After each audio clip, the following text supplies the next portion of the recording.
Gracia y paz a cada uno de ustedes.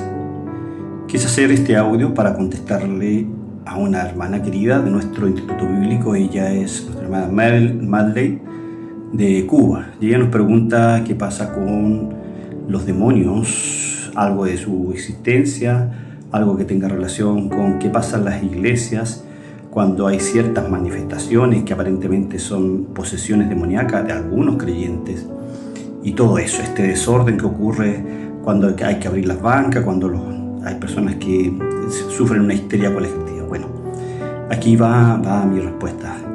Hermana querida, y quien puede escuchar este audio, la Biblia nos deja absolutamente nada de duda. Los demonios existen y actúan en este mundo caído.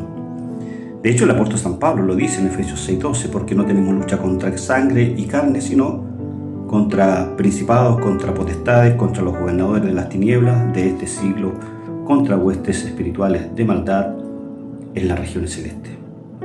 Interesantes las palabras del apóstol San Pablo, ¿cierto? Él dice que no tenemos lucha contra carne ni sangre, sino contra principados.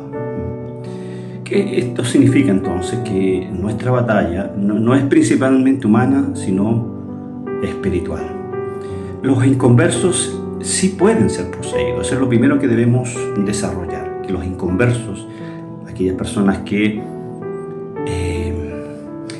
no son de Cristo, aquellas personas que no han nacido de nuevo, aquellas personas que no han sido regeneradas. Y en las iglesias hay muchos. Es lo que los teólogos, ¿cierto?, le llaman una iglesia visible y una iglesia invisible. Pues en otro podcast puedo hablar sobre este tipo de personas que hay en las iglesias. Bueno, los inconversos sí pueden ser poseídos. Y la Escritura es clarísima y relata casos como el endemoniado de Gadareno, ahí en Marcos capítulo 5, de los versos 2 en adelante, donde los demonios tenían control absoluto de una persona, acordémonos. Y esto ocurre como dice 1 Juan 5:19, sabemos que somos de Dios y el mundo entero está bajo el maligno. Los que no tienen a Cristo entonces están expuestos al dominio del enemigo. Es más, el apóstol San Pablo en Efesios 2:1, 2 y 3 dice que antes, Pablo le dice a la iglesia, así erais ustedes. ¿Y cómo éramos nosotros? Éramos hijos de ira, éramos personas que siempre buscábamos de continuo el mal, es decir, estábamos muertos en nuestros delitos y en nuestro pecado. Otra cosa importante es señalar qué pasa con los creyentes. Bueno, los creyentes está más que claro que no pueden ser poseídos por demonios ni menos por Satanás.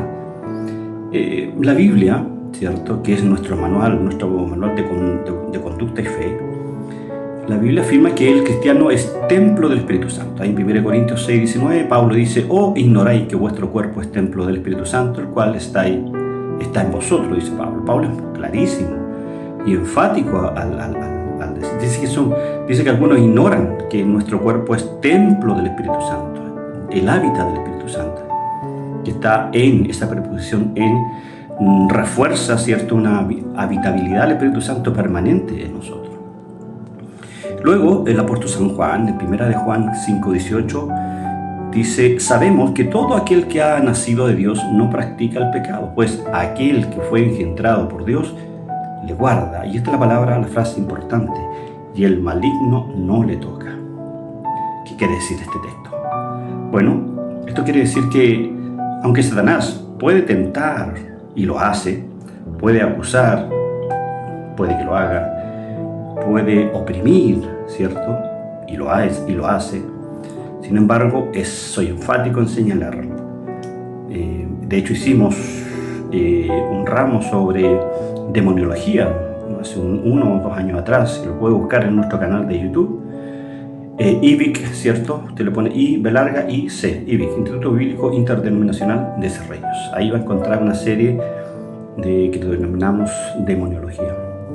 Por lo tanto, decíamos que Satanás sí puede tentar, acusar, oprimir, pero no puede poseer a un creyente nacido de nuevo, genuinamente nacido de nuevo, ni dominar al creyente. ¿Por qué? Porque pertenece a Cristo. Recordemos, si el Espíritu Santo y los demonios no pueden habitar en el mismo templo, el texto que ya leíamos. pero podríamos andar un poquitito más sobre esto. Es imposible que un creyente nacido de nuevo, repito, que haya nacido de nuevo, que haya mostrado frutos de arrepentimiento, entre otras características de lo que es ser un genuino creyente. Si Satanás le pide permiso al Señor, y si el Señor, tal como lo hizo con determinados personajes en las Escrituras, no voy a entrar en detalle, pero todos sabemos, Job, por ejemplo, es uno de ellos que es muy conocido, ¿cierto? Satanás le pidió permiso al Señor para zarandearlo. Y eso puede ocurrir hoy día en las iglesias, puede ocurrir en este mundo contemporáneo. ¿Qué pasa de las manifestaciones en algunas iglesias pentecostales? Esas famosas manifestaciones de danza y de corridas para allá para acá, que en el fondo, ¿qué hay de Cristo en aquello? Creo que tengo un video más adelante, más atrás, que lo pueden ver. Bueno, en ciertos lugares se ve a supuestos creyentes, ¿cierto? Dije delante que en la iglesia cristiana está la iglesia visible y la iglesia invisible. Bueno, ¿cuál es la iglesia invisible? Es la que nosotros no vemos. Cristo sabe, y Cristo está clarísimo, conoce, ¿cierto?, cada persona en una iglesia, quienes son, ¿cierto?, de su redil, quienes son creyentes genuinos. Esa es la iglesia visible. Invisible, perdón. Pero la iglesia visible son todos aquellos que van el día domingo. Y a veces hay gente que no es convertida, hay gente que no ha nacido de nuevo. Bueno, en ciertos lugares se ve a supuestos creyentes, decía yo, revolcarse en el suelo, gritar o saltar de manera total y absolutamente descontrolada. Y aquí, hermano querido, hermana querida Maidele, debemos ser absolutamente claros.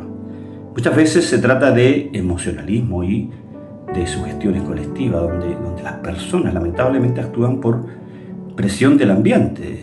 Hay predicadores que son especialistas en tratar las emociones colectivas, y ocurre lo que los psicólogos denominan histeria colectiva, ¿entiendes? Y eso ocurre en muchísimas iglesias pentecostales. Y en otros casos también puede ser obra, ¿sí?, de espíritus engañadores, porque Satanás se disfraza como ángel de luz. Pablo es clarísimo ahí en 2 Corintios 11:14, al decirnos que Satanás es el padre de la mentira. Y Satanás puede obrar a través de espíritus engañadores, porque él se disfraza de ángel de luz. Bueno, lo cierto es que el Espíritu Santo nunca produce confusión ni desorden. Por favor, quiero dejar de ser enfático. El Espíritu Santo nunca produce confusión ni desorden en las iglesias locales. Pablo lo dice claro. En 1 Corintios 14, versículo 33. Pues Dios no es Dios de confusión, sino de paz. La doctrina histórica de la iglesia siempre ha sostenido que el Espíritu Santo obra en orden, en santidad y en edificación. Es decir, va haciendo acrecentar la santificación de la iglesia invisible, de las personas que han nacido de nuevo. Y Calvino decía que donde hay caos y gritos desmedidos, no está la obra genuina del Espíritu, sino la carne o el engaño. Ya este reformador, ¿cierto?, del siglo XVII ya hablaba sobre estas cosas, y con mayor razón hoy día que vemos que hay evidencias claras de que en algunas iglesias locales, sobre todo iglesias pentecostales o neopentecostales o carismáticas, hay estos revuelcas, ¿cierto?, estas acciones que no son muy buenas, ¿cierto? Y yo creo que se trata de emocionalismo y de sugestiones colectivas, como decía hace un minuto más anterior. ¿Y cuál entonces es la verdadera obra del Espíritu Santo, hermano Alejandro? Bueno, hermana Madeleine, le contesto que el Espíritu de Dios no se manifiesta en escándalos ni compulsiones, sino en fruto. Y Pablo lo dice de manera enfática, clara, precisa, concisa. Gálatas capítulo 5, versículos 22 y 23, y habla del fruto del Espíritu, no de los frutos, del fruto. Dice, más el fruto en singular, más el fruto del Espíritu es amor, gozo, paz, paciencia, benignidad, bondad, fe, mansedumbre, templanza, y dice, contra que tales cosas no hay ley.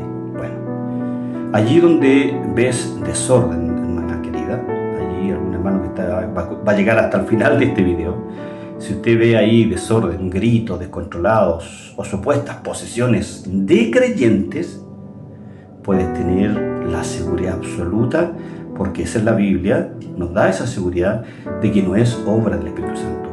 El verdadero cristiano está guardado en Cristo y el maligno no le puede tocar para poseerlo. Y esa palabra tocar, que la dijimos delante, es enfática, es clara. Podríamos hacer un estudio morfológico, ¿cierto?, de 1 Juan 5:18. Y cuando dice el maligno no le toca, esa palabra tocar implica, es imposible que Satanás pueda actuar en la vida de un creyente. Sí, como decíamos, lo puede tentar, sí, lo puede, inclusive lo puede llevar a veces a cometer actos que no son propios, ¿cierto?, de una vía de consagración.